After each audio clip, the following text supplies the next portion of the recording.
for being here. A couple of housekeeping items. The restrooms are out this door to the left and then to the right between the sconces. We do have some coffee and some pastries that have just been delivered, so help yourselves to those. I don't know if we're taking an official break for those in person. So come and go. Professor, feel free to get up and flow as you need to. I'll hand it over to Kelly. Awesome. Thank you so much, Danielle. Thank you, everyone, for having me, and to all of our friends online. Thanks for joining us. So I am Kelly Gagan. I have worked in comms for 20 plus years. My expertise would be within nonprofit. I also am a researcher and professor, currently working for Michigan State. I was here at N.E.W.S for about a decade before I made that switch. I was telling some folks up here at this table that I'm finally getting back into the community after the bubble that is higher ed, and it's been so much fun. So it's been great meeting all of you and the org. A little bit about today. One thing I should mention, today is my late mother's birthday. So I always, thank you. I always do something for the community on her birthday to remember her. So that is why we're here today. Thankfully, we have Hope for Bereaved here. So hopefully we'll be all right. Slideshow. I have a clicker. I walk around. You may be noticing that this image up here looks a little wonky. We're gonna talk about AI. What I find in talking to anyone really, established professionals, newbies in nonprofit or any line of work, students, other professors familiar with AI is just that. There's a little bit of fear and unfamiliarity as to how it works. From my nonprofit audiences, it's that fear piece. What do we do? How do we get in there? How do we use it? I know I have to. Please help. So I will let you know that there are a lot of basics in here. That being said, I love to be interrupted. We got Corey working the chat. For those of you joining us online, feel free to interrupt if you want to bust into song because something's so exciting. We're here for that too. Been teaching for 10 years, worked at the charter school for a few years before that. I'm used to it. I'm here for you. So this is like a base, what we're seeing on the slide deck. I also have ChatGPT, and I think I signed into my Gemini over there through Google. So if we want to try and run anything, or if you want to join the wireless, you can tinker it away while we're chatting. So with that, I'm going to dive in. Sound good? Awesome. So as I mentioned, that image is a little bit wonky. I had AI generate that for me yesterday. AI also generated the title of our presentation. Minimize our window up there. Sorry about that. There we go. Right. I also walk around a lot so I don't get dizzy. It's that professor piece that keeps me going. Thank you, Beck. So let's see where this takes us. We're talking about a little bit about AI day to day. How can we start incorporating that in the things we're doing? I want to know how you're currently using it. And if you're not, chill. Don't worry about it. We'll get you there. By the end of this, you'll feel at least a little bit more comfortable opening something up and starting to play around. Best practices, beware. We'll probably interject some ethics in there because that's always important. And then when it comes to social media, we're going to look at I'm going to say a quick, easy way to start thinking about building out the best strategy for your social media. Again, working in nonprofit, I realize your resources, human and financial, they're small. Even if you're a large entity, the whole point is to be serving the community, your populations of service. So you may have a large budget, but the goal is to really rein that in, right? To be able to provide more in services as opposed to lots and lots of labor or purchasing software. So that's really my approach to all of these things is how can I save you the most money, make it effective, and efficient on your resources. So we're going to start with an activity, friends online as well. We'd like everyone to draw a snowman. Take a few minutes and just draw a snowman. It can be paper, use your phone, tablet, whatever you've got with you. I'm gonna wander around a little bit and look at our snowmen while we're drawing them.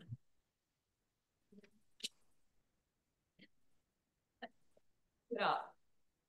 Yes, sir. We get to have a little fun. Brought a notebook, but it has like 2 pieces.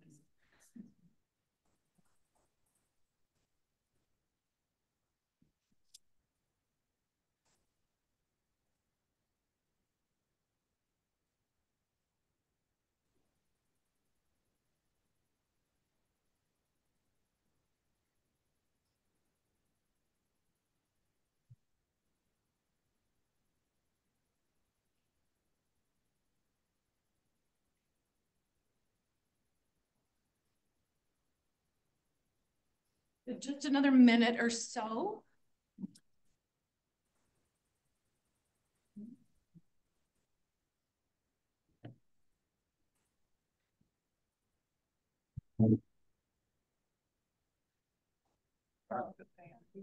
Right, it looks.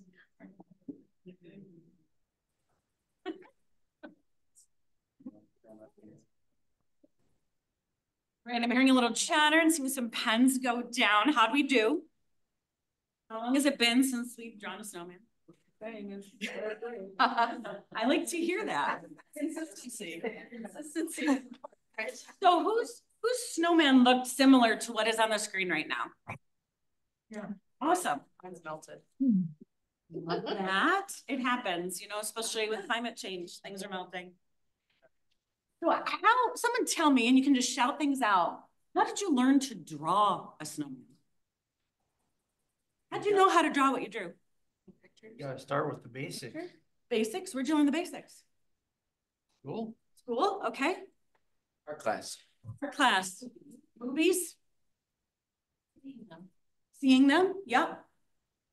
We've seen like the way other people have drawn or advertised with, you know, We've learned from others. So you learned because you've been fed examples over time. The movies, I had a student once say, well, I sat here, professor, and I sang Frosty the Snowman. And that's how I drew it. Anybody else sing while they were? Yeah. All of that is the data you've accumulated in your brains over the course of your life when it comes to snowmen. I'm going to talk about people who don't really understand generative AI or how it works. Generative AI is working just how you knew how to draw that snowman. You've taken all those inputs over the time throughout your life, movies, books, art class, songs, friends. And as you took in that data, consumed it, your snowmen have probably changed over time. And that's what AI does. It is taking information into its brain and processing it and creating something new from that. So when you are entering content into a generative or an AI generator, such as ChatGPT, I'll probably refer to that one a lot just because it's very familiar as a generative AI tool. You are feeding information. That information you are putting in is adding to the collective of ChatGPT. All the data it scans for on the N.E.W.S and all of its fancy ways that people make lots of money let it do. So that takes a little bit of the fear and the background out of it. It's working just like our brains. What we take in and we create something new. That's what AI is doing. So it's not copying per se. So we do, and I'll say this multiple times, whatever it generates for you, gotta be cognizant of what's coming out. It could be wrong. If we'll talk about prompts and specific questions, it could have errors. It may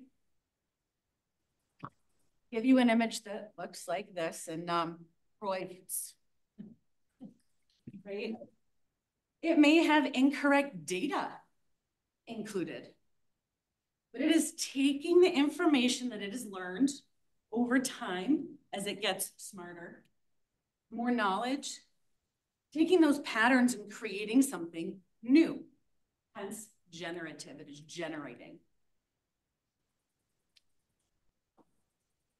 So it's very much like drawing that snowman. Trying to work like our brains. What can it not do? Ethically reason. At this time, that's a big part of it. So has anyone had a fear of losing their jobs due to AI? Okay, good. I like to see that. I like to see lots of no's here in the room. Yes. Not yet. Right now, AI is not capable of ethically reasoning for things. People are very afraid in comms. I have a lot of colleagues worried, a lot of students coming out, entry level, also worried, will there be jobs, Dr. G? Because we have AI now and that can write everything for me. And it can make pictures for me and then I don't have to do anymore as a graphic designer. What's gonna happen? I say, you know, you're still going to have jobs. We still need to be able to fact check, make sure the information is accurate. We need to have that ethical reasoning piece for what is being generated. We will still have jobs. If there was anyone online who thought maybe they might lose theirs. We seem pretty safe within this room. Kelly? Yep. Can you go back to that slide? I apologize for the font as well. It switched over to a different computer and bounced, but it doesn't cut off too much. I read that first bullet like 5 times and it seems incomplete. If a generative AI model trained on lots of images of a snowman is capable of generating a new image, that's good. Yeah, that looks like a snowman. There's a word missing in there. Capable of generating a new image that looks like a snowman. So when you are inputting data on snowmen, if we were to, it's learning more and more. I had a student last year who wanted, she referred to it as an ethnic snowman, wanted it to represent her. So she started feeding it content, this was ChatGPT, about African-American culture. And then the next day, she asked her GPT to create a snowman that represented Black culture. And it had taken in that content and whatever else was out there and created that for her.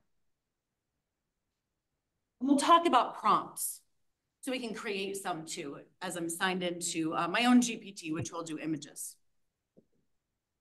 So as it has been fed information about snowmen over time through the internet and through humans like us,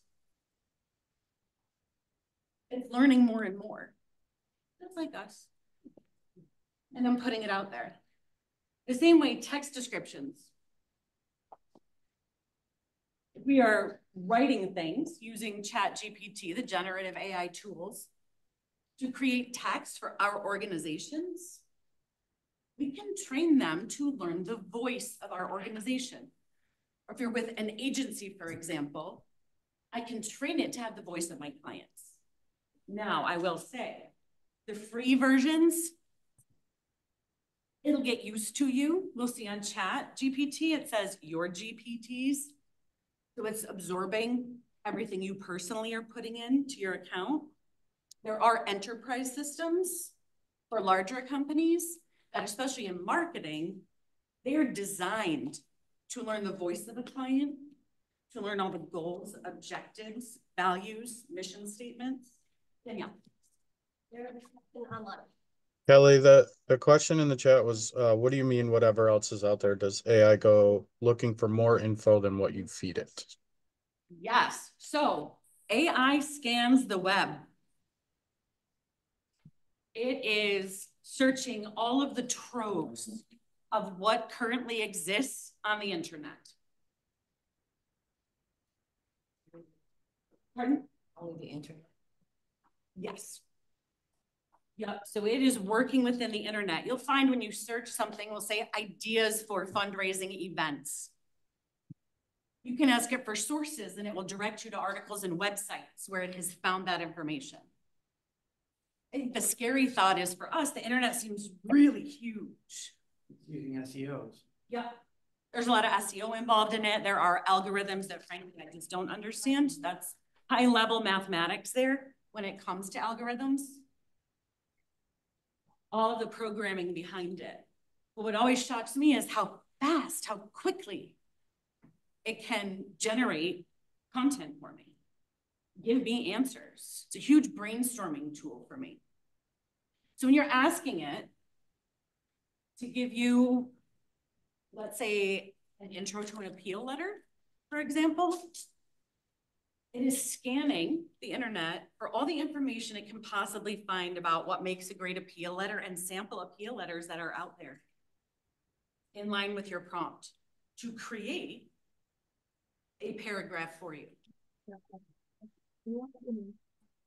So I was just gonna. Hey, Kelly, one more. You may get to this, but someone's wondering how AI might be able to help nonprofits with grant writing.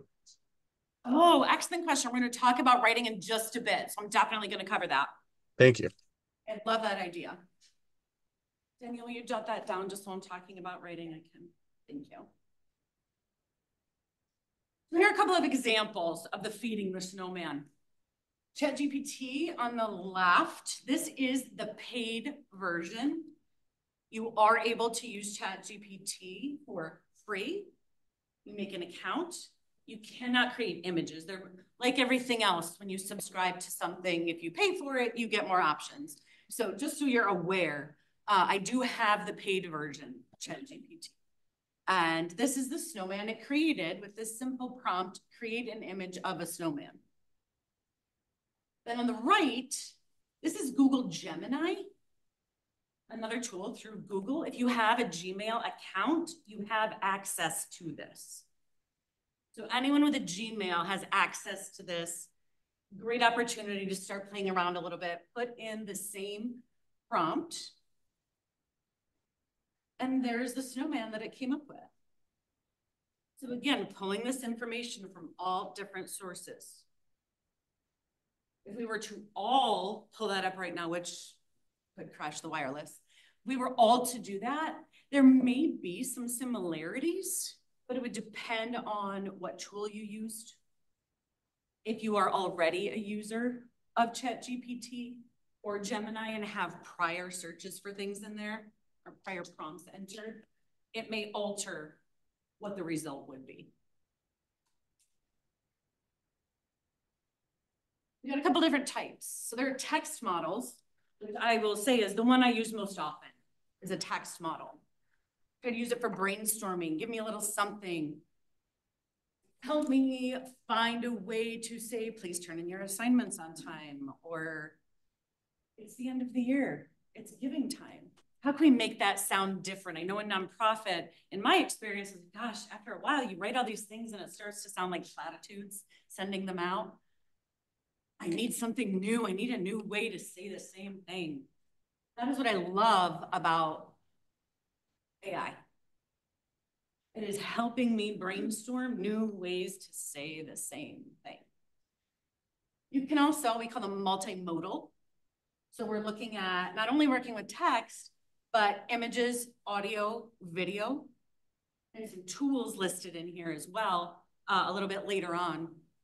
They can be shared with all of you. You can take text, and there are generators out there that will turn that into a video. We'll turn that into audio. What I want to know is, what are you currently using? And if you're not using anything, that's okay. Anyone in here dabbling? What are we using, John? Text. Text.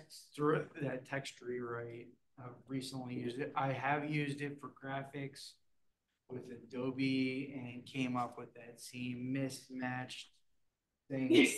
Where the faces, you're like, oh, that looks great. And I think if anyone's familiar with the movie Clueless, it felt like a Monet. You get up close and it's a mess. Yeah. I feel that. I saw some hands over here too. Sonali? I use Adobe Express. Okay. I like to search and then change my mind and not use whatever it is that I find generally, but it at least gives me an idea of which direction to go. Yeah. And I think I saw your hand as well. I think some other new tools like Canva. They've started to use AI, but I feel like they don't work as We're starting to find it in lots and lots of places now. A lot of established softwares, both for design and text, even in Microsoft, right? It says, do you want to use AI?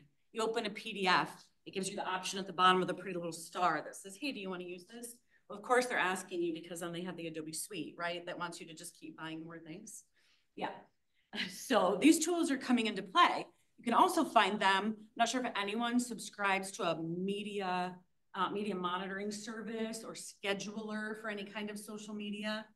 They are also bringing in AI components to help you write your posts. When it comes to public relations, when you subscribe to Meltwater, for example, which is very much like a Cision, those are media monitoring tools that help you find journalists for articles. They are now allowing you to put in a prompt that will write a press release for you. And in addition to that, provide you with suggested journalists in their system who may be interested in covering your story for pitching. A number of those are currently in beta, but we should always be responsible, use our resources and check. I will say the couple of times that I have tried that, I have had it's been decently accurate. Getting good sources. Sometimes they're a little bit out of my area. I have the Syracuse area where I'm looking, but they're pretty close. And the press releases with very little effort to be revised. So it's not a shock finding it everywhere. How about Facebook? I don't know about y'all, but you go to the search now and it's like, AI is going to help you do blank. You can't get rid of it. AI wants to write your posts. Yesterday was my birthday, and now I can tell that everybody was just clicking AI. Oh, it's her birthday. Here's this, here's that. She likes this, so we're gonna add that emoji. It knew, it knows me. I fed it. I fed the Facebook. Pretty sure we all have. Anyone online have comments or contributions? Corey?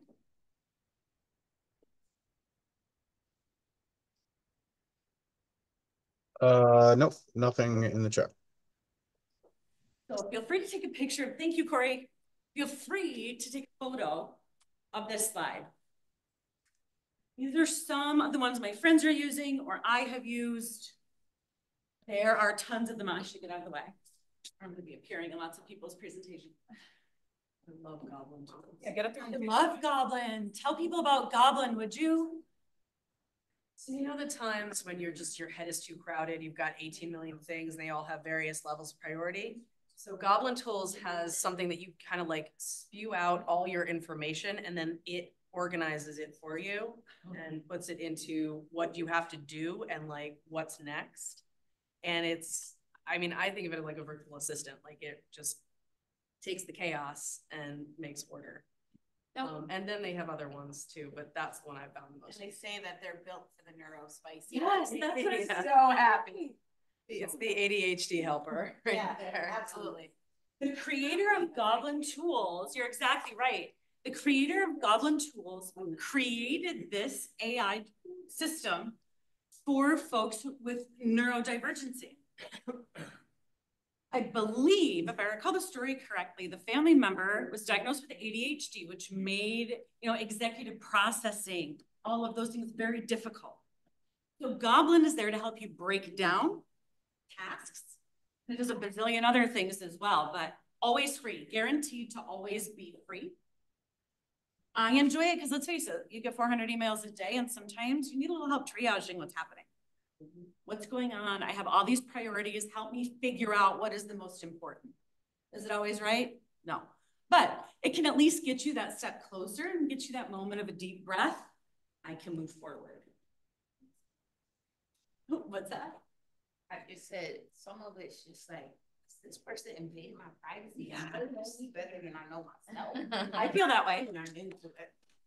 Because it can be a little bit scary. Makes you think twice about the kind of information that you're putting out there for the universe. Yes. I think in this day and age of tech, where it's moving so quickly that we're not learning all the bits and pieces as it rolls out, that it's good to be a little bit hesitant. I think a little bit of fear in that way is smart.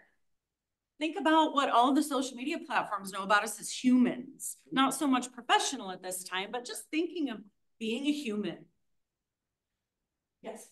And on the flip side, Canva is still very stupid, and so is Trello, and it's frustrating, right?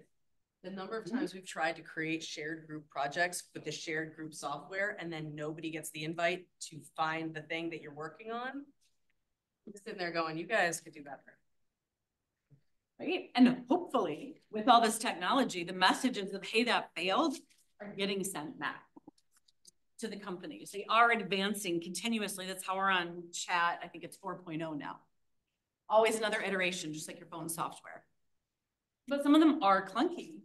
All these companies will realize we got to get on this train. We're going to get left behind. I do know a number of people who use Trello. I haven't heard of anyone trying to do the shared piece yet, but for personal, I think calendaring and to-do type things, they've had an okay time with it. I don't know if I would roll that out to a company just yet. What else do we have here? I tried to put the ones up here that were pretty common, I will say. They all come at different price points. Some have free options, some do not. I feel pretty comfortable in saying right now to start dabbling for your company or for yourself. Go at your own pace. Find the free text generators. Get used to it. If you find that it is beneficial to you, talk to the organization. Are you using it enough? Is it making enough of a difference? We're gonna look at some other examples of things that can be done with it.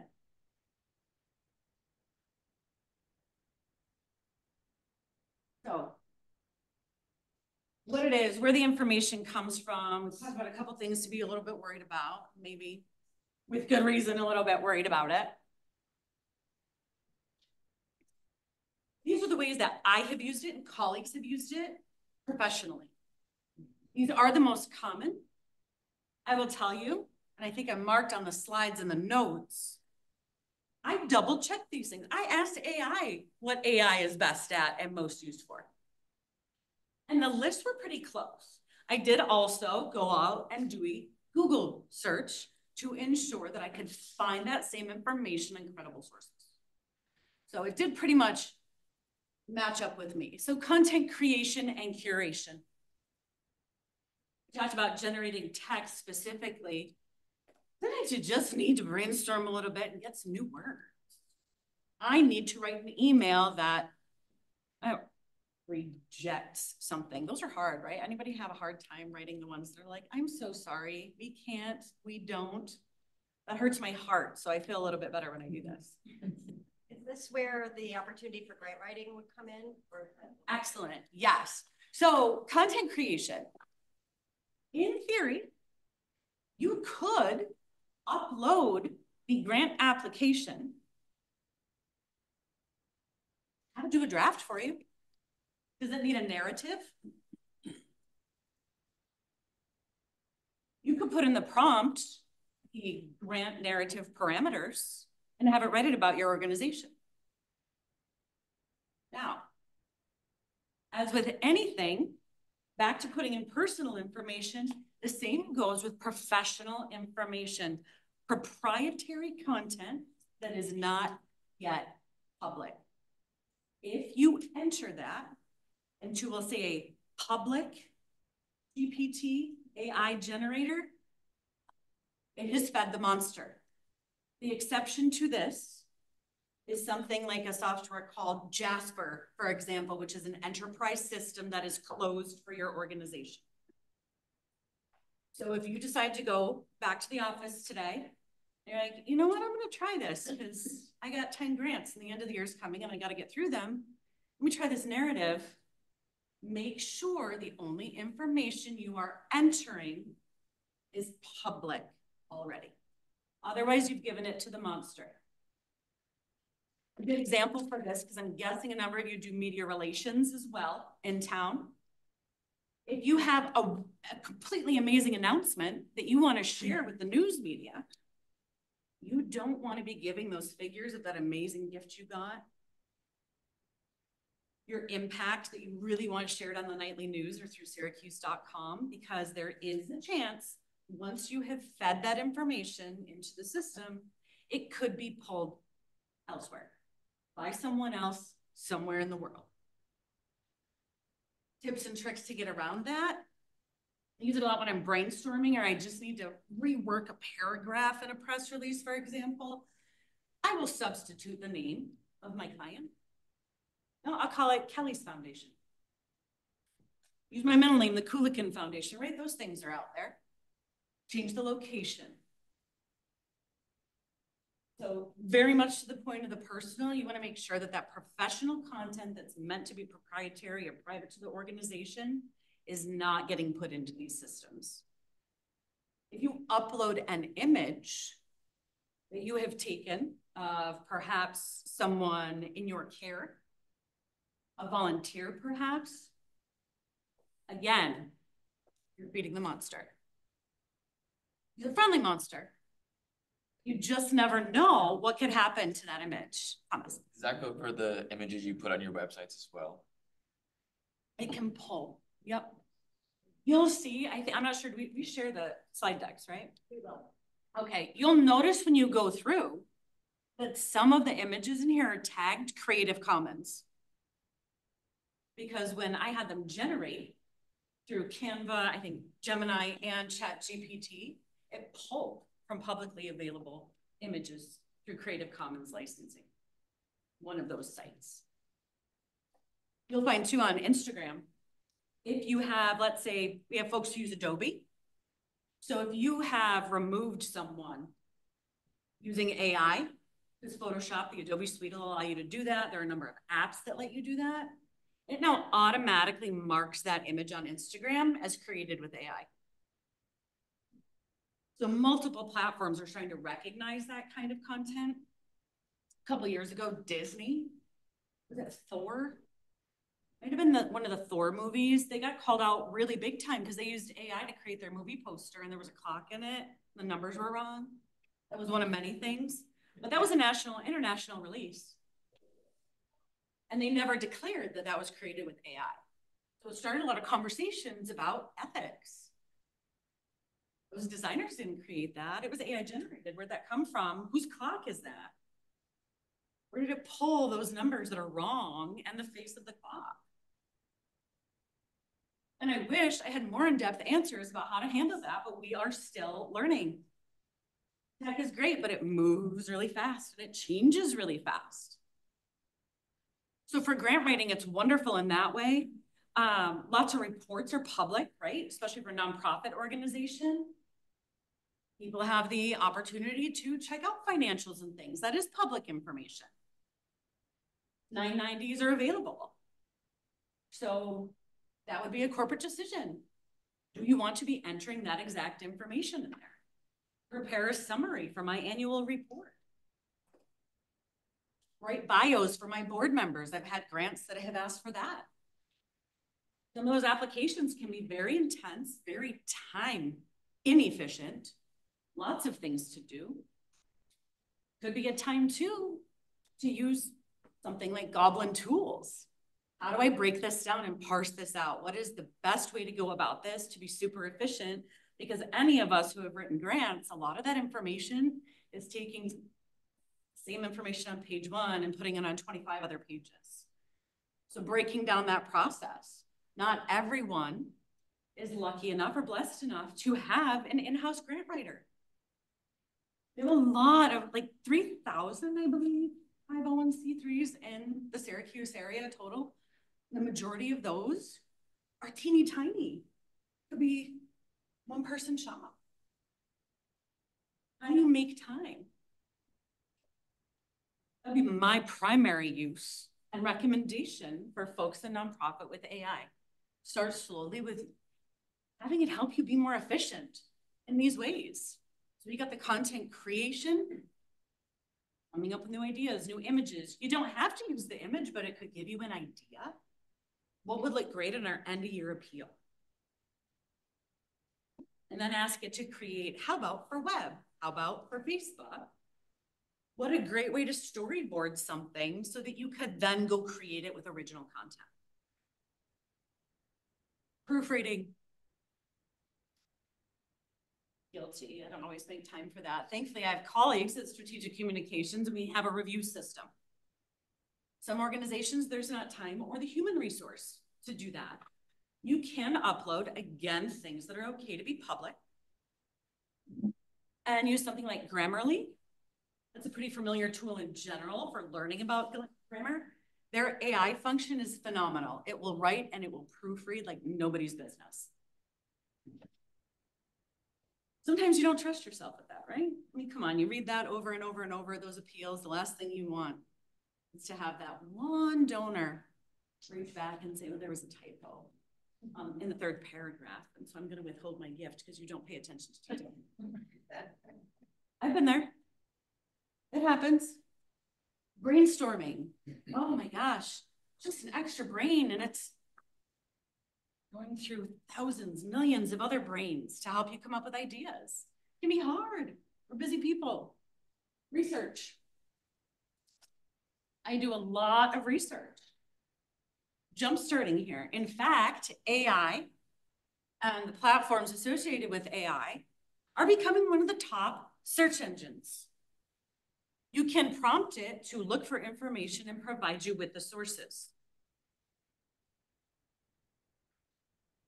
In my research life, this is one thing I've been working on. How does this work? What's the best way to get great research, data, trends? How can AI help me with that? I gotta check it all the time. I get articles that it's not quite the title. Perhaps the author is mismatched with the title. So there's still a huge responsibility on the human, the person operating the system, but the key is understanding the system and being efficient with it, leveraging it for your organization and frankly for your personal lives. How many people have Alexa?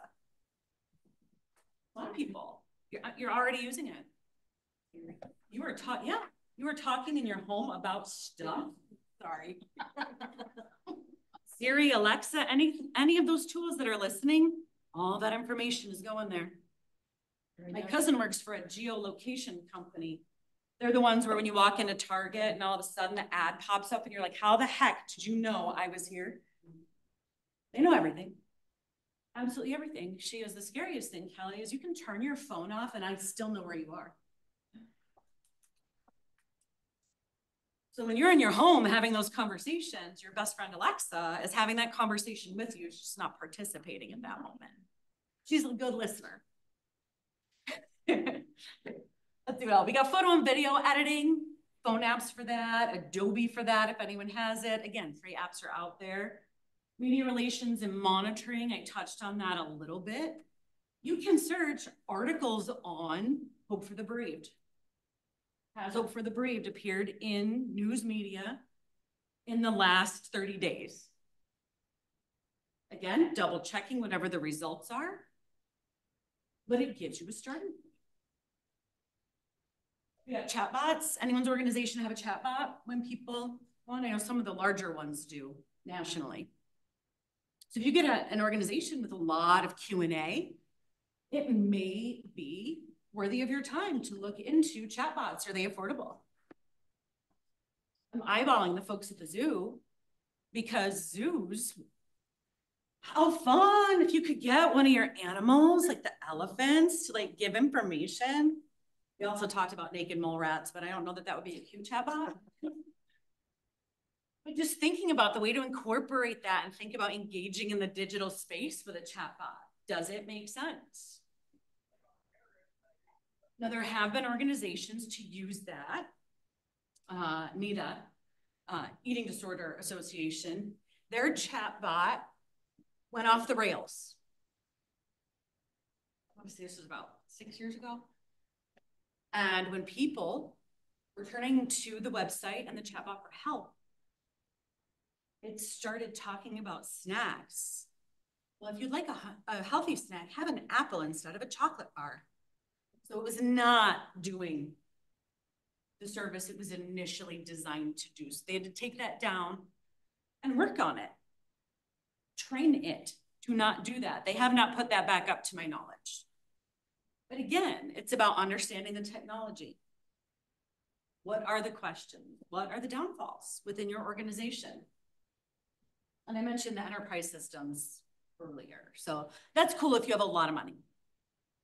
Microsoft, to some extent, if you have the system for your organization, I think of what Hannah said about some of these things being really clunky. Microsoft AI is very clunky. In general, I think we can agree that app to app within the Office suite can be a little bit clunky.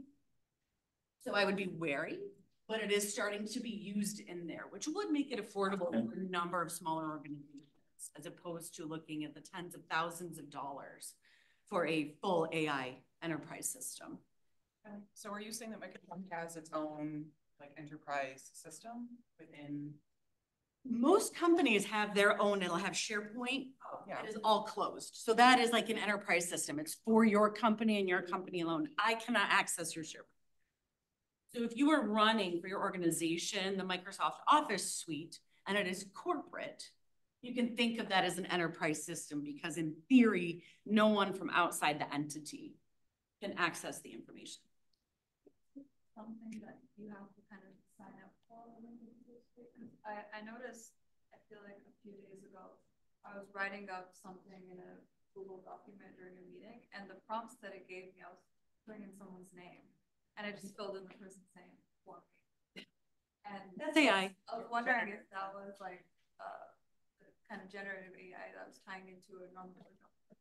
That's AI at work.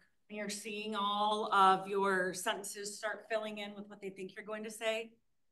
Some of that is common data.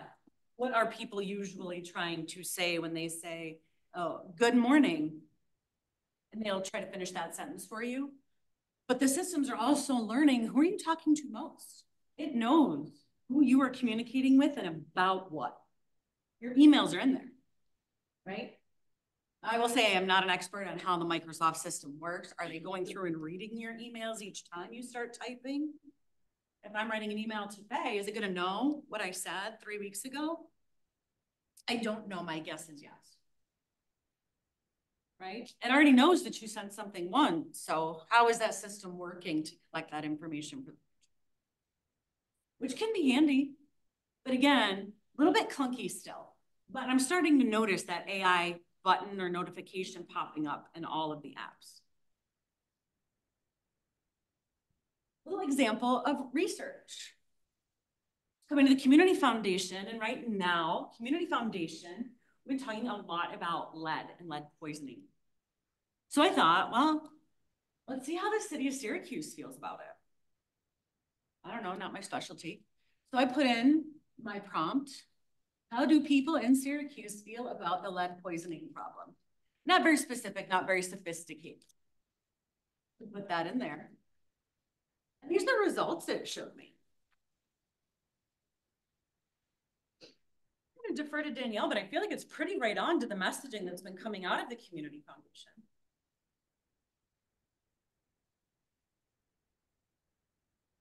Do I want to double check? Heck yes, I do. At the same time, if I'm just trying to get a vibe, get a feeling for what's happening in my community or elsewhere, give it a try. It knows that it's pulling information about lead poisoning from Syracuse. Now, we did not specify New York, but it does seem to have pulled New York, likely because I was on an IP address in Syracuse, New York. So that was probably a big part of it.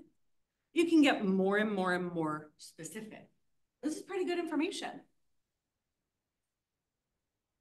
Another one I did, I added, I want to get the sentiment about food insecurity in Syracuse, New York from the residents and action. What is happening in Syracuse to combat food insecurity?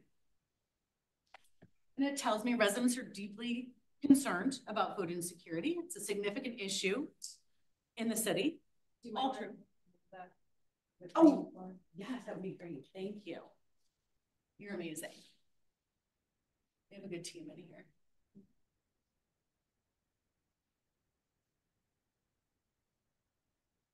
Oh, there it went up. Thank you so much. I appreciate that. Thanks. And then as for action, what's happening? What are we doing? Food Bank, Salvation Army. Rescue Mission, Brady Faith Center, and what they're doing.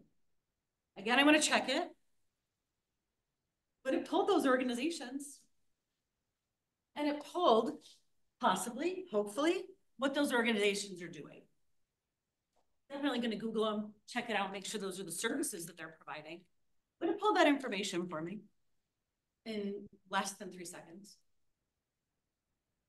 This was Gemini through Google. Again, if you have a Gmail account, you have access. There are your resources. It gives me Samaritan Center, Spectrum. So it pulled the sentiment of food insecurity from Spectrum articles. So I can click that article and go read it, go look at it. Food Bank, Samaritan Center to help me out.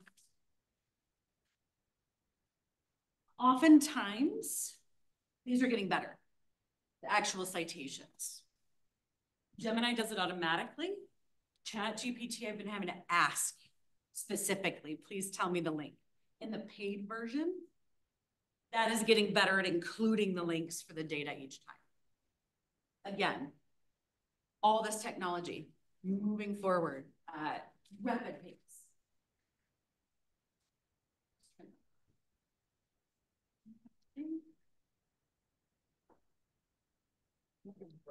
Clicker.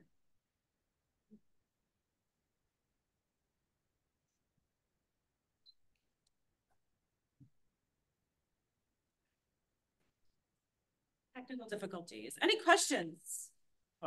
You've mentioned a lot of different AIs. Is there, if I was going to get one, pay for it, would you say ChatGPT is the one worth getting? I wish I could make that decision for you, but I don't know enough about what's going on at the zoo to decide if that is the best one for you.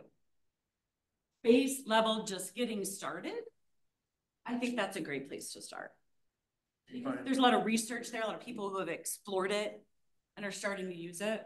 You find there's a big kind of disparity between the paid and the free version of ChatGPT? I honestly do. You can do a lot more with the paid. When I upgraded my sources, now I'm going to say that this is observational research. My sources seem to be more on target. There was a higher rate of accuracy from my own searches when I did the paid version. Additionally, it gives you what it calls other GPTs. I have it pulled up on the computer. So when we work through this, we can pull that up in a bit and take a look at the things it can do. That's how I was able to do the image. Would I use that image? Only for a presentation saying this is what AI pulled for an image.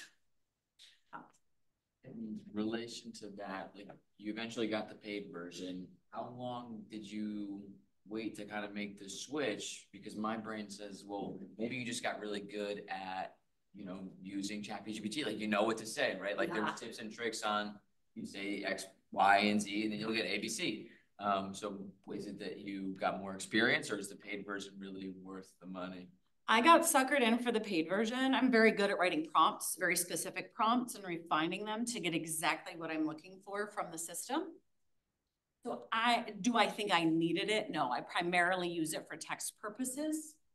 So I would not need the paid, but it was just there and it was dangling and it could do more and give me like my star chart and my technology.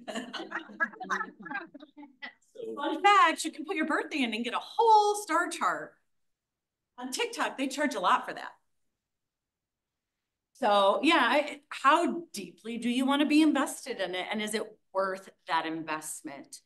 Again, the images, they don't pull great images. And frankly, we don't always know where they come from. So I would not advise anyone to actually use an AI generated image at this point in time. You saw the faces on that cover slide. And I was very specific in that prompt. I even asked it to revise that image for the spelling of non-proifed. It could not do that. It just changed everybody's faces again. So it's really fascinating what these things can and cannot do regardless of the expertise with prompts. I do love the idea of the chatbot for the zoo though. I can't help it. Oh, here we go. Here's another image. Thank you, Danielle. Perfect timing talking about images. I made this up. Our prompt says, please create an image of young children reading with adults to demonstrate the importance of our literacy volunteers. This image will be used in promotional materials. Please ensure that the people included represent the demographic makeup of the city of Syracuse. This is in Canva. I also have the paid version of Canva. So there may be limitations if you are actively using a free version of Canva. Nonprofit version is free, but it acts like a paid account.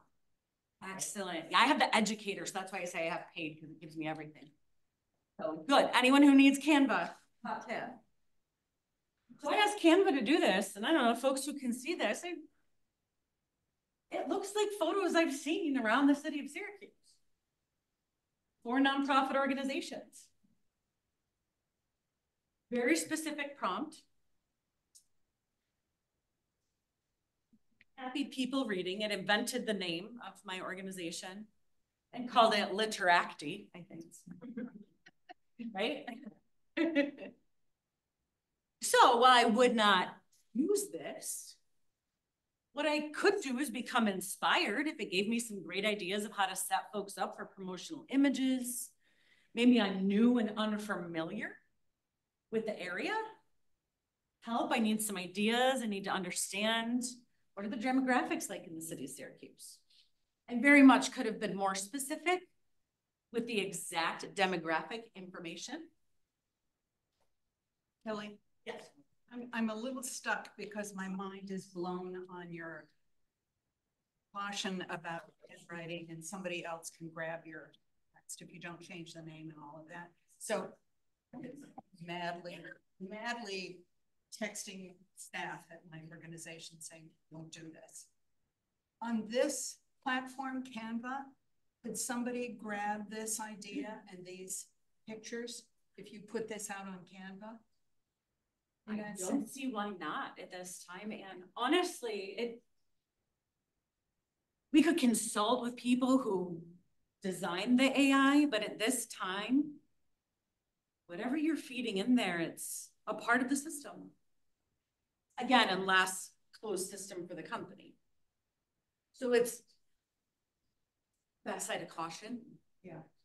So if you were to upload images of your own organization, yeah, where do they go? I mean, and think about it, right? When you're asking it for things, where's it getting that information from? Someone put that out there. It could be a website, but we know the information that we're uploading to these systems is educating the system. Just like with the snowman, you listen to Frosty the Snowman, eyes of coal went into your brain, comes out in your drawing. Kelly, real quick, there's a question in the chat. Are these created images copyrighted? Are they created from scratch? These images were the ones I referred to earlier. This one from Canva, pulled from Creative Commons. It is designated as such. You do not always know where it's pulling an image from. Additionally, AI will pull multiple images and create its own compilation.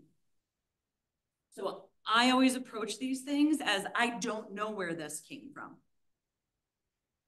Now, if you're working within Adobe and you are asking it to edit or add to your own owned imagery, that I would feel safe saying is your image. But that is you guiding it. If it is pulling a person, as you might find on clip art, I'd be a little cautious. So to that question, if one of the people in this picture, in one of these pictures, said, hey, that's me, and I didn't give Reach CNY permission to use my photo. If you got it from Creative Commons, as this is sourced as such through Canva, that would be okay. They're in Creative Commons. Okay. That's already out there, available for the public to use. There, you don't have to purchase them. It's not like stock art where you have to buy. But if it pulled from somebody's, I don't know, Facebook page, can it? I honestly don't know. Which is why a lot of people don't like putting their children on Facebook or on social media. And I very much apologize, Lee. Oh, no problem. I had a similar question. You were talking about pulling images from a website. So I didn't know if it generates it, then it should change it. Does it just stick like a person? So they were asking the same kind of thing. Can they just take a person off of a picture and stick them in there? It seems that way. The more people play with creating the images, the more we wonder, where did that person come from? Where did that background come from, or that book? That even has a trademark thing on it, Syracuse Literati Volunteers. Misspelled with registered. Where does it get these ideas? From the information it knows, from where it's pulling data. So these people through Canva do exist in Creative Commons. And you'll notice it's a little difficult, I think, in here to see these faces are not crazy morphed. Right. They are actual images.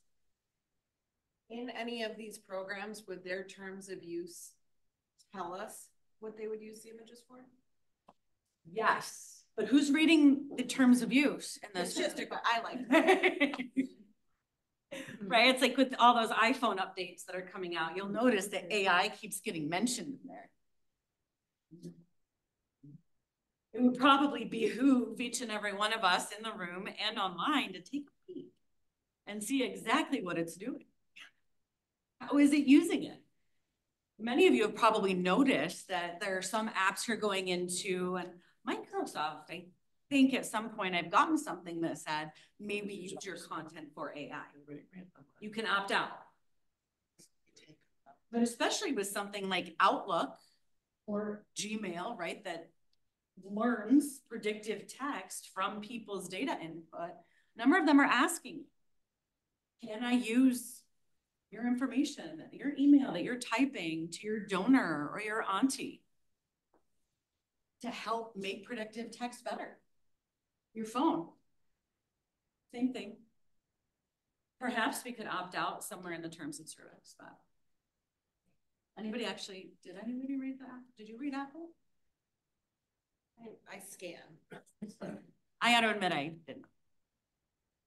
Didn't at all. I'm super nerdy about that.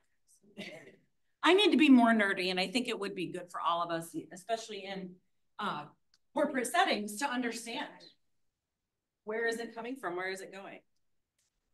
My goodness, where we get time. So, Have to ask Corey to switch the slide. He's in control now. oh, Sorry. that's such a bummer. AI has taken away your control. Seriously. I was so excited clicking. All right, so I can't click anymore. All right, thank you, Corey, for advancing. So image looks pretty familiar, right? We just saw that was from Canva that I had generated. I took another step. I've got this image. Well, if I'm going to do this promotion, I want to put it on social media, right? Well, why don't I upload that image, which I did into ChatGPT, so image created in Canva, saved the image, uploaded it to my paid version of ChatGPT, and I said, using the attached photo, please create social media posts for Facebook, LinkedIn, and Instagram. The text should include information on how to register to become a literacy volunteer for Syracuse Literacy Volunteers. Thank you. I get very polite with my GPTs. I don't know why, it just makes me feel better. Does it do anything? I don't know. And this is what the results were. I just got 3 social media posts from that image. I gave it no other information, nothing. And that organization does not exist, correct? Do I copy and paste these directly into my social media? No. I review them, but they're good starters. How do we feel about that? I said we'd mention ethics a little bit. How do we feel? I see a hedge. No. Oh, I love it. I love it. Okay. I love it. I use it. I do it. Yeah. But I modified, I use it as a starting point for my social media, and then I modify the content to match our voice and tone. But the amount of posts and programs that we're putting out would take. Right? Again, back to that resource availability. It is hard to be a nonprofit. And I'm guessing some of you were never trained in communications or how does this work? You started using social media because you had friends from high school or college, and that's what you know about Facebook. And that's okay, right? The point is you're working for a nonprofit because you love the community and want to benefit the public good. So let's find some ways to make that easier, more efficient for folks. Now, when we look at this, we see there's some format things that look a little bit common among the three, like that headline, these emojis. Some things, dead giveaway that we've chat GPT. They love to start headline with emoji for every social media post. They love to put these little emojis in to make a little more impact with the words. Does it work? I don't know. I think it's cheesy, but again, it's not up to me. It's what are the goals for your organization? What's your organization's voice? How do you speak in the social sphere? It may be appropriate. We're talking about literacy. Yeah, it might make sense to put some books in there and whatnot. We also, all these hashtags, it will generate them for you. That does not mean that they are hashtags worthy of using. We want to check each of our platforms, jumping ahead a little bit with a hot tip. How many of you put hashtags in your social media posts? Yeah. How do you know which ones to use? Or do you just take them out of your brain and say, that sounds great? Which is totally okay. I'm seeing heads nod, right? It sounds right. We're in Syracuse, hashtag Syracuse. I'm a nonprofit, hashtag nonprofit. But you can go into any of these platforms, any social media platform, and you can search for hashtags at a very basic level to see how frequently they're used. So if you put hashtag Syracuse, and it's only been used 7 times, because the whole point of the hashtag is to engage people who care about Syracuse and are using that hashtag, people who follow those hashtags. So 7 people are doing it, which is not the case with Syracuse. Many people use that one. Lots of use nonprofit, which you would want to check because these, here you go, they're good starts, but you definitely want to be checking if you are thinking of hashtag strategy to connect conversations. I'll also say, always give them for Facebook. That was something, this is a little bit personal, a little bit professional, did not take off the way Instagram or Twitter, yes, I'm still calling it Twitter, LinkedIn, those hashtags really work to connect people in conversations. Facebook, it never really happened, so please don't be the organization that has 32 hashtags at the bottom of Facebook. Nobody's clicking on them. We're way better off with mentioning organizations. Yeah, it's just amazing how it can do that. Next slide, Corey. I really like how I feel like I'm talking to someone about. Kelly, I would just go back to that real quick and mention that with some of these AI generated social posts, they don't always take accessibility into consideration. That is a really great point. For example, like the first Facebook post would read to like a screen reader as green, red, and blue book. Join us for Make a Difference, green, red, and blue book. Very true. Thank you, Corey. I didn't include accessibility in here. However, it is really important to be taking those things into account. The world is digital. Some of us may still read books or things in paper, but when you are incorporating digital accessibility, social media is a piece of that. You have to envision what would a screen reader read? And Corey's exactly right. It would describe the emoji. It's like what used to happen when you were an iPhone user texting somebody with the green bubble. And it would explain. It'd be like, Viola hearted, and then starts explaining, or smiley face emoji. It can be very difficult when it was books. Thinking of URLs as well. It can be a little bit tricky. You see that a lot with Android communicating with Apple and it's group text message. Group texts are still rough with those two companies. I can't imagine what it is like if your phone is reading it to you. I would say it's much better than running into like Green Blue Book. We love literacy, Green Blue Book.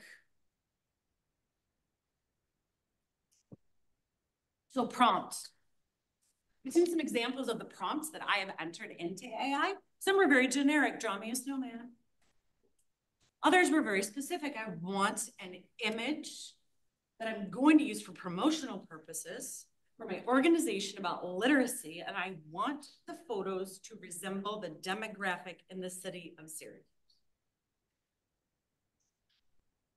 Prompt practice is, you can do so much with it. I don't want to be the super professor going through each one of these line by line. Definitely take a picture. For those of you who are not users, frequent users, practice your prompts. Start generic and then start adding things. The beauty of it is, for example, that horrid image on the title slide of this presentation. You can try to refine things. It will refine text and images and audio and video. But practicing the prompt is what's going to get you the best information you possibly can.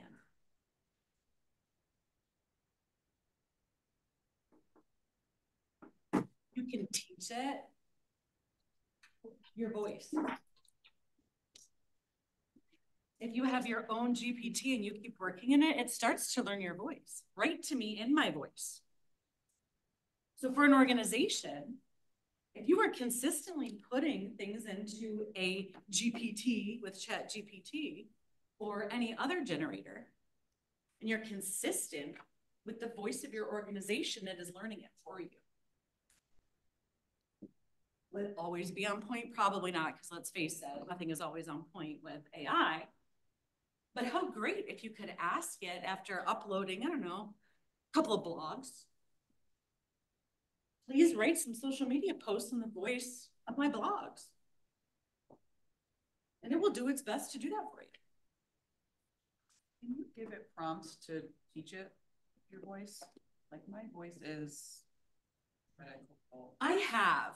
So when I was writing a textbook last year, I was playing with it to see exactly how much I could get it to do for me in my voice. And I explained to it that I'm a pretty casual person, although I teach, but I want to be approachable, casual, a little bit funny, and I have a dry sense of humor. Most of my communications with people, those things would come up. And it did start generating emails in that voice. It seems to be consistent with that. And it's a year later, which is sometimes creepy. And sometimes my brain just goes too deep. And I start overthinking it, like, oh my gosh, how's it doing that? But that's like the nerd part of me, just like desperately wondering. Question. I have used ChatGPT specifically to do comparative rubrics for things like CRMs and. Also, Hannah, everybody's gonna be calling you. I know, but I can't copy the rubric.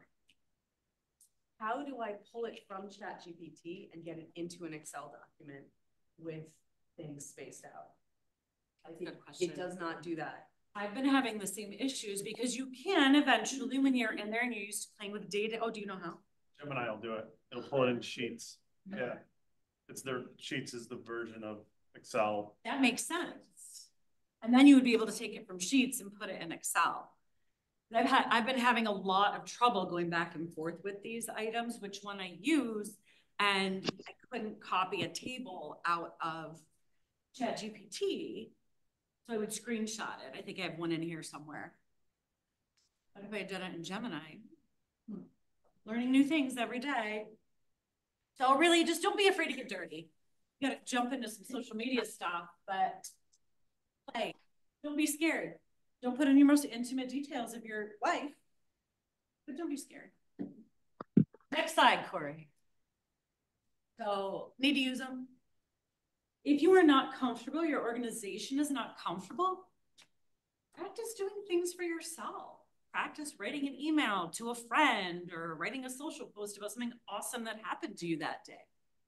You don't have to use it necessarily, but it's going to help you understand how it works and the types of information that's coming out. Remember back in the day when PowerPoint was new? I had to learn how to use it. And so what did I do? And I would have to train the people I worked with because at that time I was the baby in the office. And I said, you know what? Just make a slideshow about your family.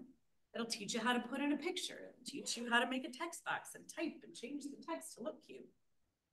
Same kind of thing here. Dive in. Do something that's important to you that matters a little bit so you're invested. Have fun. It really is just a new way to do old things. Hopefully it saves us time. Don't be afraid. There's so much productivity and efficiency to be found here. So much.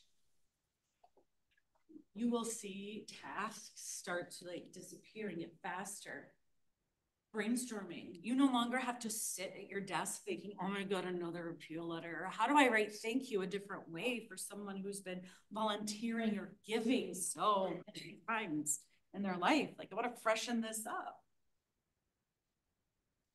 Great opportunities to practice with those types of things as well, right? We know what a great thank you looks like, and we know how to edit it to be part of our goals and our values of our organizations. Work on prompts, be wary of, I call them the 3 Ps, personal, private, proprietary. Be wary. There's only so much we can know about what happens once that information goes into, I would call it a box, but we've all got phones that this stuff runs on too. Have fun.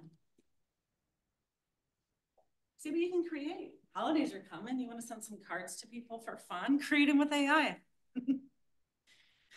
Maybe you want to put that family photo in because it's already on Facebook. See what it does to your faces when you edit it. Could be fun. Next. So that was AI. That was a lot. Does anybody feel overwhelmed or are we good? It's outstanding. It's a good starting spot. So social, how many people are on social media for their organizations? Oh, uh-oh. We got some hands down. What's the question, sir? That's all right. How many people are on social media for their orgs? Awesome. How many of you find it a raging pain in the tush to keep up with it? Oh. How many people find it a raging pain in the tush to decide what to put on there and to have strategy? How many of you would consider yourselves strategic social media practitioners for your organizations? Focus on the word strategic. Kind of, sort of. Kind of, sort of. It feels like you have a strategy because you thought about it for a minute, right? Yeah. It happens. Why? Lack of resources, specifically time. I was an economics minor when I was at Lemoyne. And that happened because in high school, when I took the SUPA version, they said there is one truth in this universe, and it is that time is scarce. And I will tell you, it might sound like the nerdiest thing in the world, but I can explain anything within the context of economics based on time is scarce and communications, because we got to communicate to make things happen. But that time is scarce piece, the world just keeps getting busier and busier, even though we have all this stuff to make it easy. Social media takes time. It takes time to do it right, to make, exactly. How many of you have that? And I'm just guessing everyone online is agreeing. Donna said, they just keep dumping more and more. And that's not a critique on the organization. It's just the way things are moving, the way technology and comms has moved. So why do we even need social media? Well, because everybody's out there and on it, and that's where our audiences are, and that's really important. But it'll help amplify your mission. It can help extend the reach. Now, it doesn't mean that you need to be hitting up people in California, right? That's not what I'm saying. I'm saying you are local. We, for a medium-sized city, are But on nonprofits, everyone is asking for money here. Everyone. And everyone has a great cause. Well, most people have a great cause. I'm sure if I thought about it, I can find somebody. But the majority of organizations here are doing wonderful things that are benefiting our city, which benefit all of us and the future. But we're competitive. And I don't know about you, but I'm guessing you probably need to keep that donor funnel full, the volunteer funnel full at all levels, right? So reaching out is good. It's also cost effective. Resources, scarce. Next.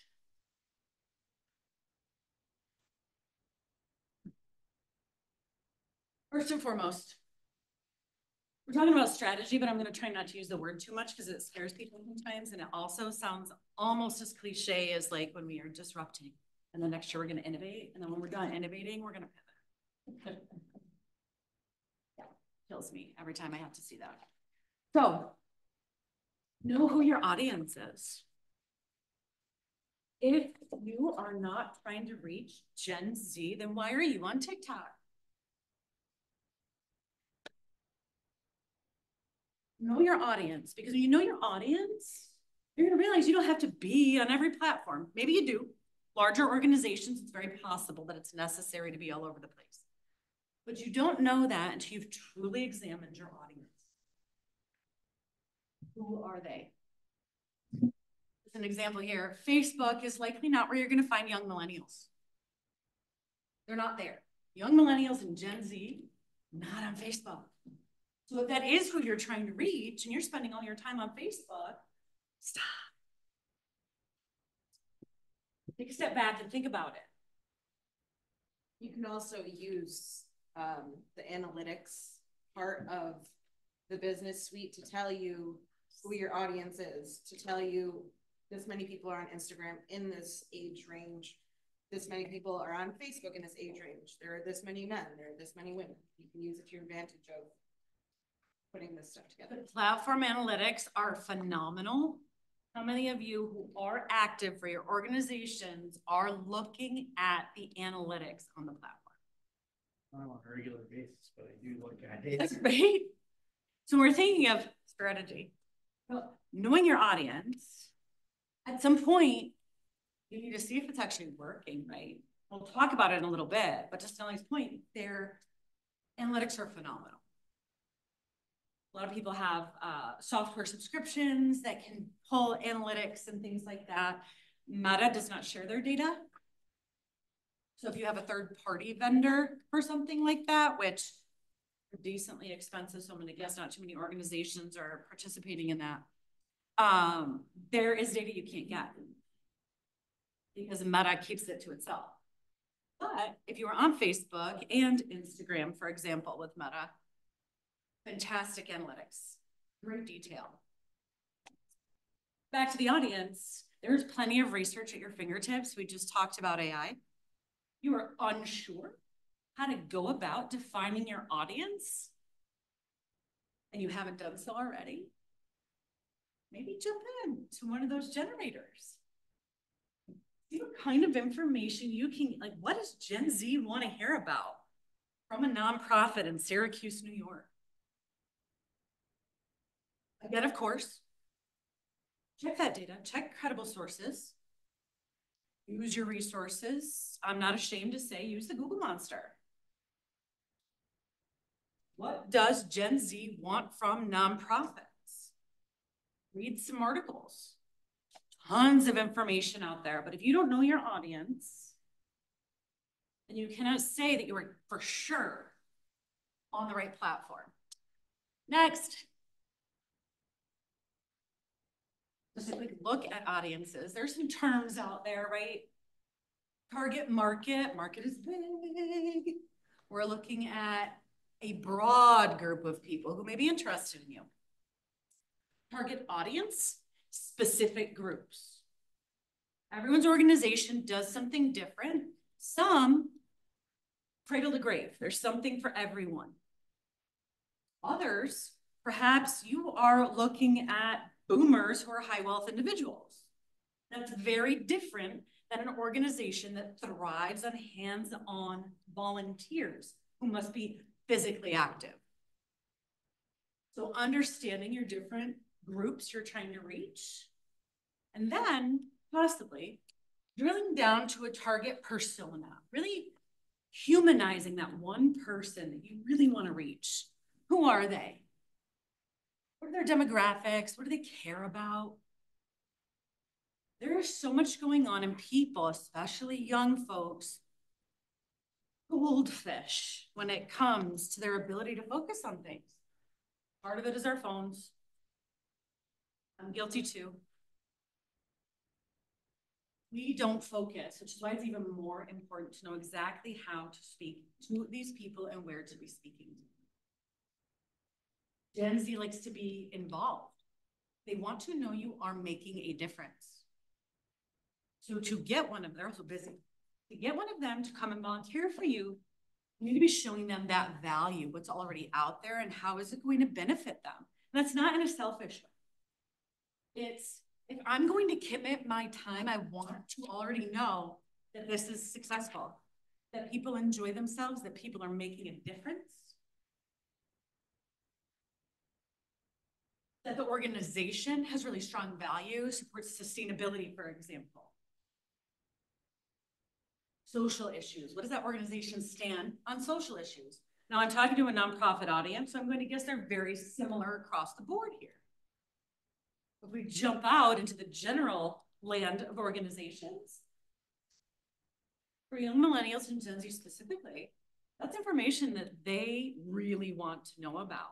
What do you support? Do you have people who are against certain legislation that generation is very pro social justice? Things to know. That's our first A, audience. Our second A is algorithm when it comes to social media. Is anyone scared of the word algorithm? They're unfamiliar with the word algorithm. Scared of the word funnel.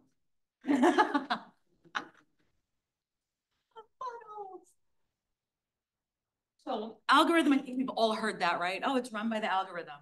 Google runs by an algorithm. That's why whatever comes up first, and you have your paid ads to show up in search. You've paid for keywords, or your SEO on your website and other digital spaces help you show up higher in a Google search. I'm going to say Google a lot because really they are still the driving force of what the algorithms are in those search engines. Every social media platform has a different algorithm. Those algorithms, for those who may not completely understand how they work, one, they are very mathy, and if you look at one on a board, it is very intimidating and scary. Two, it is going to determine what your audience is seeing. Not only do you have to know who your audience is, but you have to understand the algorithm so that you begin creating the content that is going to show up for them. They may all be following you on your platform, but if you are not playing into the algorithm and feeding it what it wants, your audience may not be seeing your content at all, no matter how wonderful it is, how important, how valuable it is, how much your audience may need and want to be a part of it. So overall, prioritizes relevant content.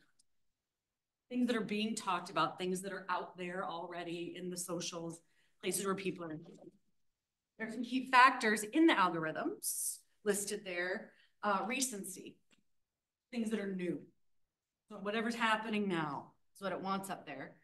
Is that getting engagement? You may have a great post, but if only 2 people have liked it, it may very well not appear in a feed because it's not getting action. The algorithm is hearing, this isn't very engaging, so why is it going to feed that to people? It's going to find something else to give to that audience. Video. And I will say I did look at a number. I didn't know who was coming, like which organizations, but I did just pull a quick list of nonprofits in Syracuse, and I clicked so that I could go to everybody's social media around town. And I am seeing a ton of organizations not using video at all. And I can understand why. It's time consuming. I don't know how to edit it. I'm not a film producer. I don't have the equipment, which you have the equipment, you can use your phone. But I do understand it's time consuming. And who knows how to create a video and post it? That's a lot of work and new knowledge. So I understand those things. Unfortunately, that's key in the algorithms. Used to be photos. Photos will still get you out there. With video, woo, video that's engaging. Oh. So that, and the audience interaction. So that ties in with engagement. Part of that engagement is on all of us too. We're managing social media. We have to be engaging with our audiences. You got to write back. I'm not going to dive into the PR piece. And what if it's negative? That's not what today's about. Today is about understanding. And when people are commenting, it benefits you to hit like and say thanks or write a little comment. It was great to see you at the gala too. Can't wait for 2025. Another opportunity for AI, right? Give me some quick generic responses to Facebook posts, thanking people. Why not? And each platform is different. Next. I just put up one example. A quick search will provide you with credible resources that will help you understand what is great on each platform. I used Instagram. This is from Hootsuite. They're an excellent resource for social media content, research, brand new information, tools, how to run a campaign. I think they still offer free courses if you sign up for an account. You might have to deal with a bunch of promotional emails. But Hootsuite and HubSpot have an academy where you can actually get certified. I've had a lot of students go through the HubSpot Academy certifications, like social media marketing. Why not? Then you throw it on LinkedIn. There's so many free certifications. It doesn't hurt. And it's going to teach you. We're all adults. We're all smart. Like, obviously, they're trying to sell you something too, but you don't have to buy it. Some are not free, but a number of them are, and it'll teach you some tricks in building strategy. Looking at Instagram. Instagram has posts, reels, stories. So Instagram feed, that's the posts. Tells us that what is most important in this algorithm? Interest, post popularity, poster information, and interaction history. So we have a problem, and it's not about audience, it's about utilization. Instagram is really fantastic for sales. We don't sell anything. Yeah. You know, but it's really difficult to actually get people into buying things from Instagram unless you have a link tree already set up and have easily changed your three links that you're allowed in your profile, which incidentally, it takes me 25 minutes every time I want to do that because I keep losing it right. It's horrible. It's really hard. It's not where it should be. And I don't understand why they make that difficult. But the other part is like, we don't have the same, we have a Gen Z audience, but we have Facebook utilization, right? Like we do events and we do storytelling, and that is really good for Facebook. At the very least, just to get people to mark their calendars, right? Like nobody actually signs up for Facebook events and then like does anything with them. But if I don't have their email to sign up with a calendar invite, it at least gets it across their screen. And if anybody is here from Visitors and Convention Bureau, I got an idea for you, okay? We need like a what is happening tonight every week in their website so that we get more views for our events. But the issue is like, I can use Facebook to do the thing I need it to do, but my audience is on Instagram and I can't get Instagram to do the things I need it to do. Yeah, let's take that. What do we need it to do? You need them to register for something. I need them to register for something. I need them to calendar something, and I need them to share things.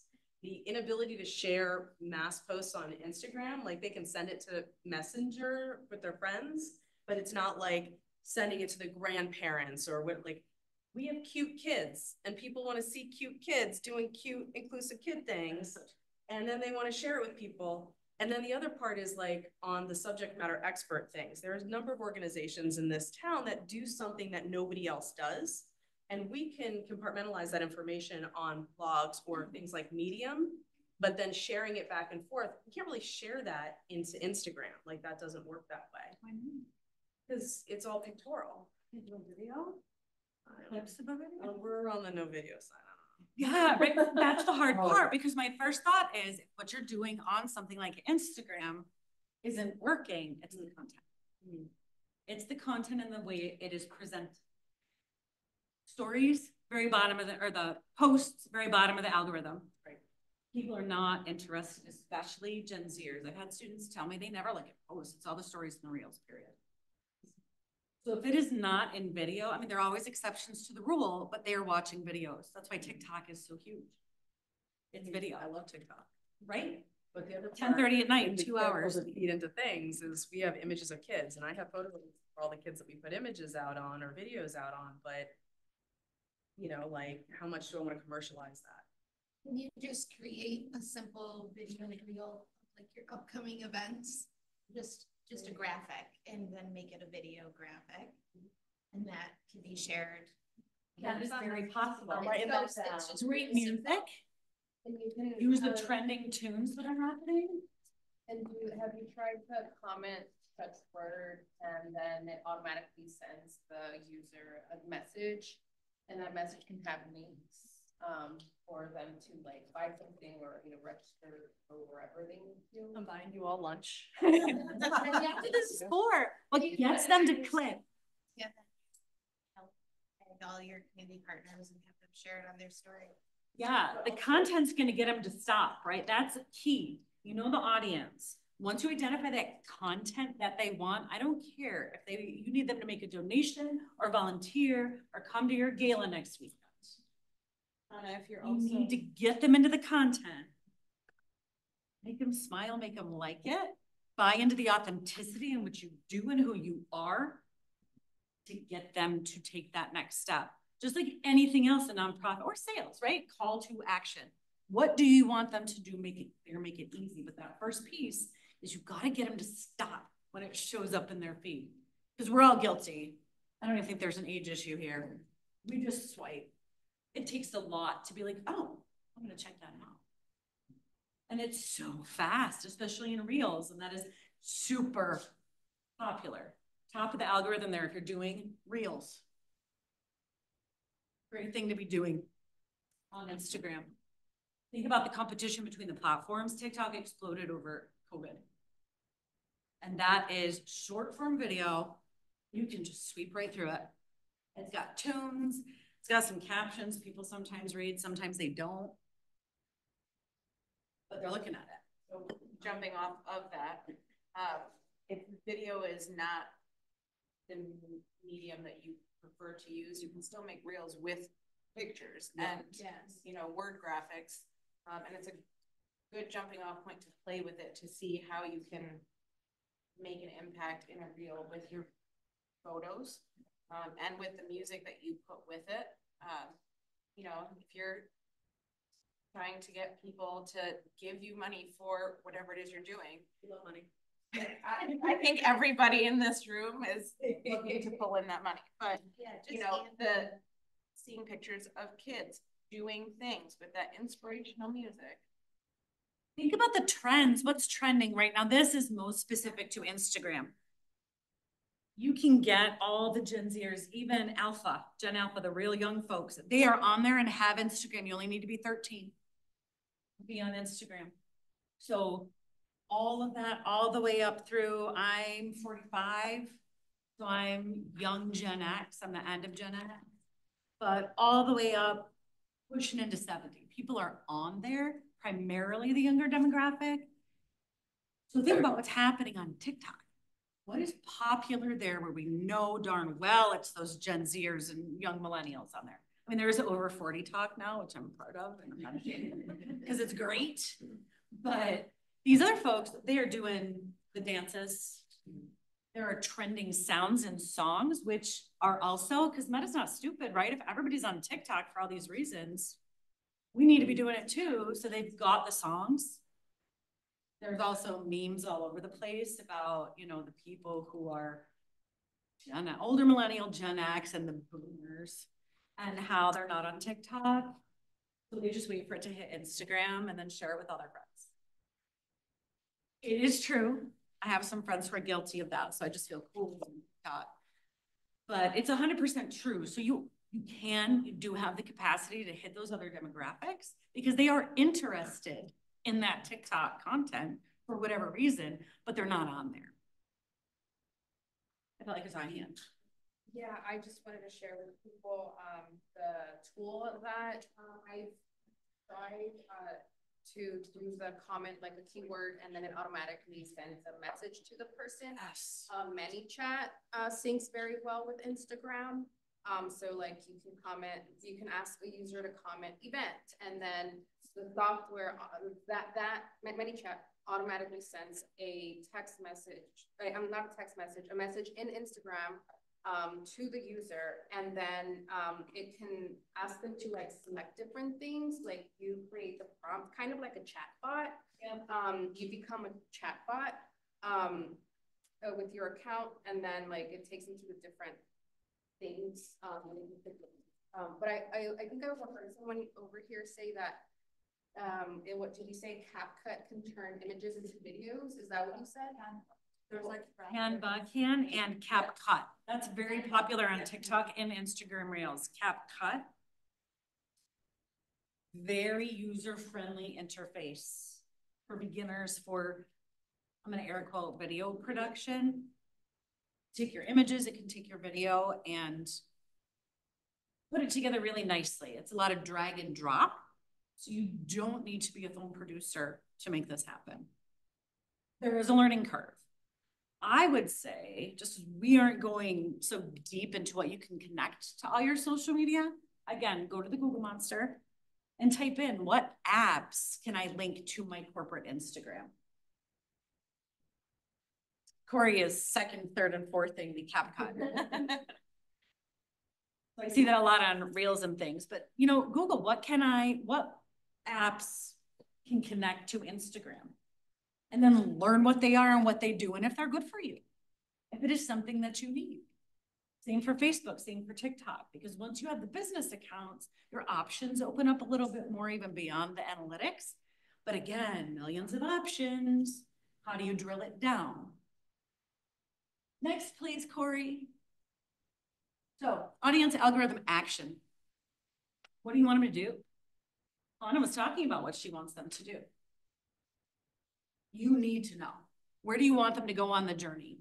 Usually that's like the funnel that Anna was talking about. All these people come in that marketing funnel, if anyone has a marketing background, then we sweep them to the very bottom where hopefully somebody goes and buys something, right? Well, our action, signing up for an event, signing up to volunteer, donation, joining a board of directors, something, but you need to know what that is. Especially in social, it's all storytelling. This is driving us to our content. Those are the 3 key pieces to our content. Next.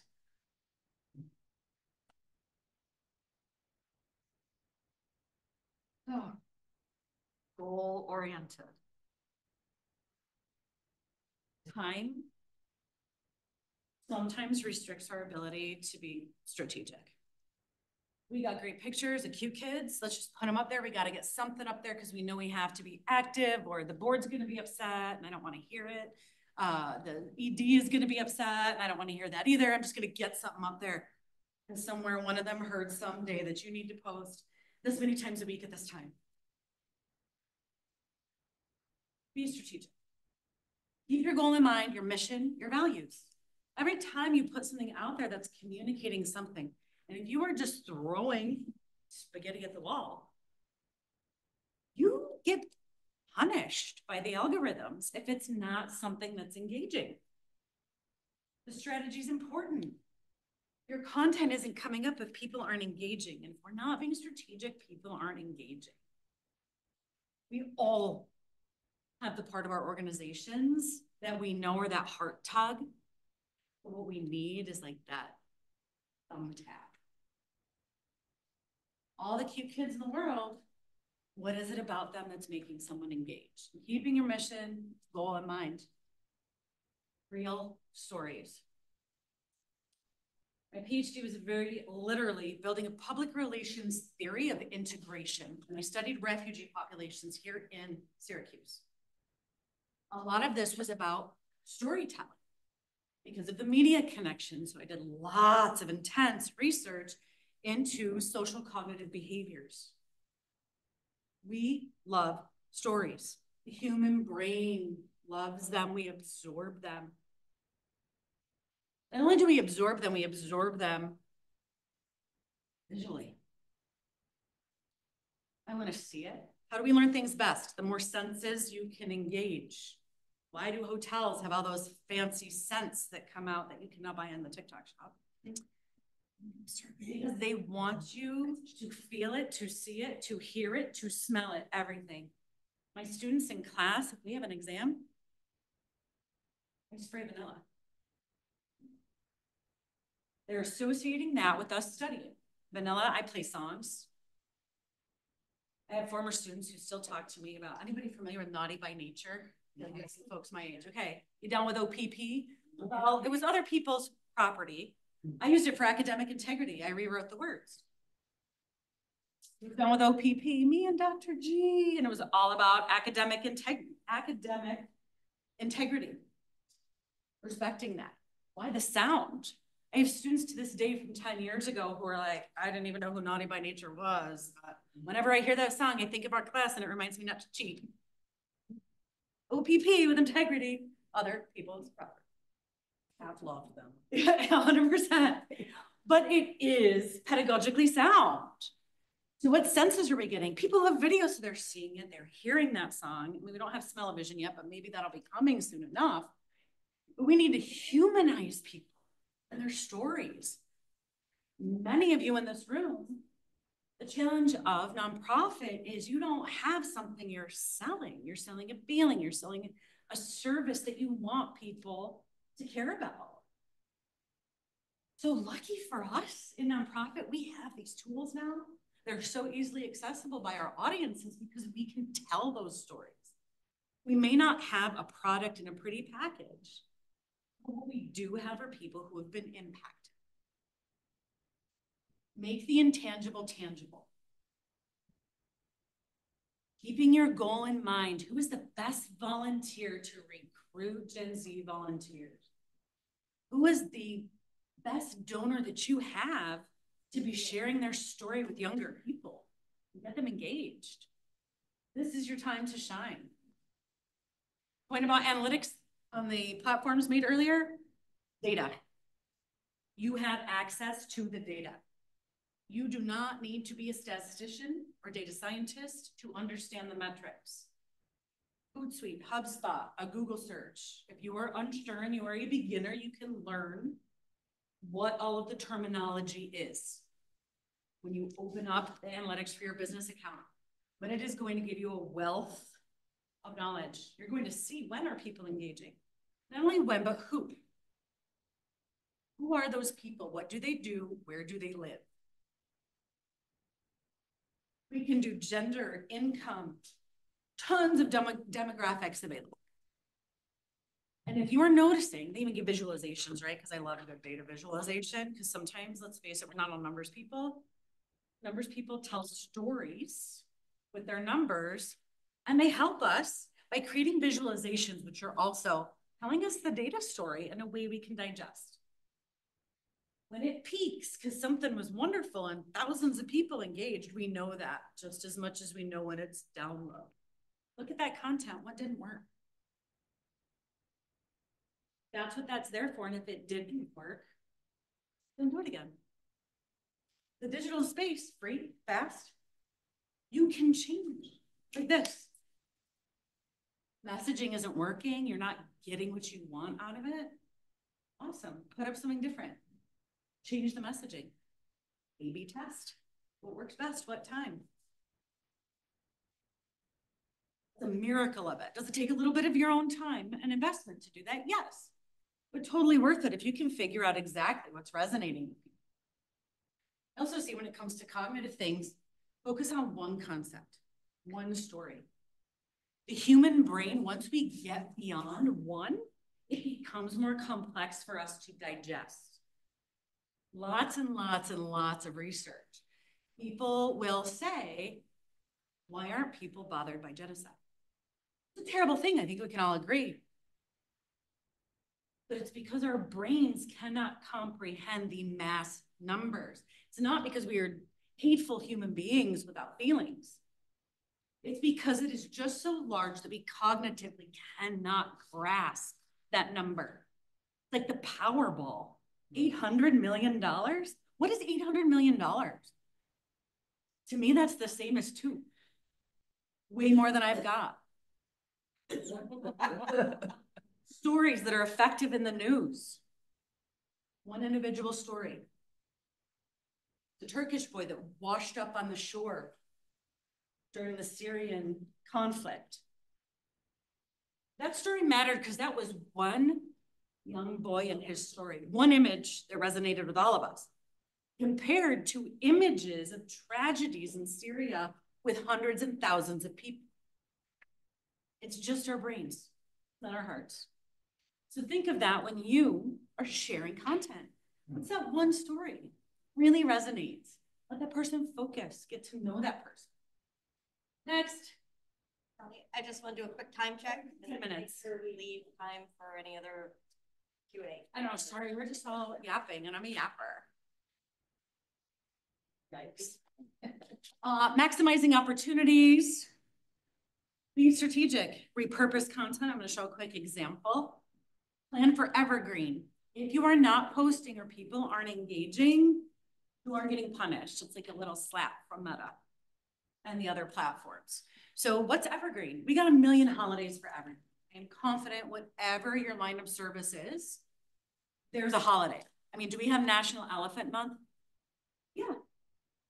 Naked Mole Rat Month? Probably. There is. There's a day or a month for everything. Find a way to put some content out there. Find a way to make things meaningful. I think she said make one up. Yeah. Why not? Wouldn't that be fun if you just invented an awesome holiday for your organization? Hey, Pi Day came, right? Why the heck not? User-generated content. What's your audience doing that has to do with you? Share that. I just got a DM from Chili's last night because it was my birthday and my friend posted in her story and I shared it. And I was like, hey, if you were here, we'd totally be at Chili's, the best place to celebrate important things. DM'd me. They were like, you know it.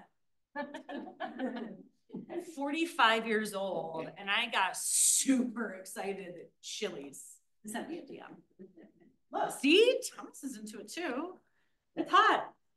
They also called me bestie once with another post. So they're really engaging, but I love it. And so now I bait them because I want the attention. So we love it when you share our stuff. We participated. We did awesome things that made us feel good to be there with you. Share it for me. Yes, 315 day. Everyone here can do that. That's an easy one for March 15th, 315 day. Sarah Key. Engage, engage, engage. Use your data. Next. Here's an example of repurpose. Testimonials, we use those a lot, right? Whether it's video or you audio recorded something. Back to time and efficiency. You write that blog. You have that video long form. Split it up. You have tens of pieces of content in an hour-long video, in a 30-minute video. That's where something like CapCut's going to come in handy. You can use pieces more than once. If that story was worth telling, it is worth parsing out across your platforms in the best way for that platform. So here's just an example. We got a great volunteer. They told the whole world how great it was. We got a YouTube video, whole thing. Sign up and volunteer, call to action. Facebook, a post with some photos. Then maybe you want to do a short video. Then maybe something else is text. Join us, right? Each platform. Work smarter, not harder. Total cliche, but come on. You put an hour into getting up with that volunteer and doing videos, etc. Maximize it. It can go everywhere. Next. I don't mind yelling. I feel like you could probably hear. And then just touching on paid, right? It says right there, organic ain't what it used to be. Back like 2006 when I got on Facebook. Organic was it. It is highly likely you are going to have to invest in some paid posts for your social media strategy. Some people just like their eyes got wide. Social media, paid social is actually relatively inexpensive to do. It's just, again, strategy. When do you want to do it? What is it important for? Maybe it's not really looking like you're going to hit your budget. One last push. If you have active social media, right? If people are already engaging with you there, could be something like that. An event where you're like, uh-oh, we have enough people to host it, but it'd be great to have a few more. Wonderful opportunity. Get that out there. Awesome because it's relatively inexpensive. You can target specific audiences. You can pinpoint target to zip codes. Facebook is especially good. So definitely worth researching and perhaps putting just a tiny little bit in the budget. I'm not going to go through pricing because as usual, it changes and it's very different depending on what you want to do with it. But it can amplify a campaign that you've got. They have a brand new attraction at the zoo and they're not seeing the foot traffic because guess what? Sometimes the weather here kind of sucks. People aren't leaving their houses. Maybe something awesome is happening in winter. The zoo may want to do some paid. Come on, bring your kids. We got this happening. Hold out, bring them inside here. And then competing in the digital space. Again, organic isn't going through the algorithms like it used to. You gotta Google search, you gotta pay for those keywords to show up at the top of the search results. So that's where paid could come in handy. You have to do paid. No, I will never tell any nonprofit that they have to put money into things to make things happen. It is totally possible. It'll just take a little bit more of a time investment to be strategic. Next, I think we're done. Who's doing great of late? United Way. There's someone I've been noticing is really, really great at bringing in the video and aesthetic photos. Especially since I am guilty of being there 10 years ago and we didn't have a lot of the tools that we have now. But Ray over there and Nan, they do a phenomenal job. It's super interactive. They have great photos of people having a great time. Their videos are a tone that I think is relevant for the now. And you can see if you visit their platforms, the way they are using the same video in different ways, parsing it out. And then shout out to Community Foundation. I mean, let's face it, a lot of young folks, what the heck's a community foundation? Isn't that just where rich people dump money? Right.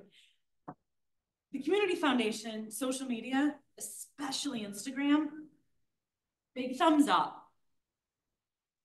Katrina, Julia, Corey, the whole team. Layla. I'm trying to think about the folks I've worked with. Really get into video trends, music, etc. Drawing who can make lead poisoning engaging instead of sad and depressing. The Community Foundation, they've had phenomenal posts about that. Engaging posts where I wanted to actually learn a little bit more. So there you go. I think that should be it. I'll shut up.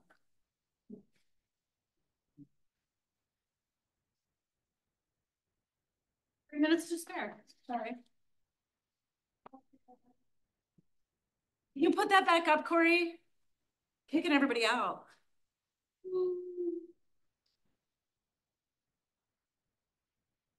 Questions, thoughts, concerns, anything? Sorry, my QR code had all that, but it expired, and I noticed that last night at 10:30, and I said, forget it. We're going old school.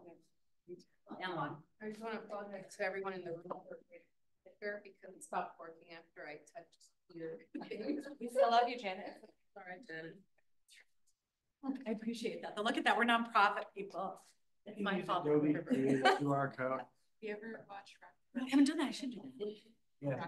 Mine was old from like back in the day, you know, when they used to. I know. Free one, but yes. Yeah. Any questions, thoughts, concerns? Sorry, we ran right to the end. They really didn't mean to happen, but we had good discussion. If you're looking on Facebook and Instagram for the analytics, it's called Insights. So you're not searching everywhere with the word analytics. Right. Get to know the platforms and where to find things. For clients, I use a lot of the Facebook Insights. You've got to go through the business manager, which once you learn how to maneuver through it. It's very helpful, all components, but it is a little bit of a learning curve because Mark Zuckerberg loves to move things and change the way the interface functions. It's exciting. Sometimes you got to do the Dunkin' run, right? Like engage with my fist through the monitor. So thank you everyone online. Facebook. I don't know. I feel very awkward right now.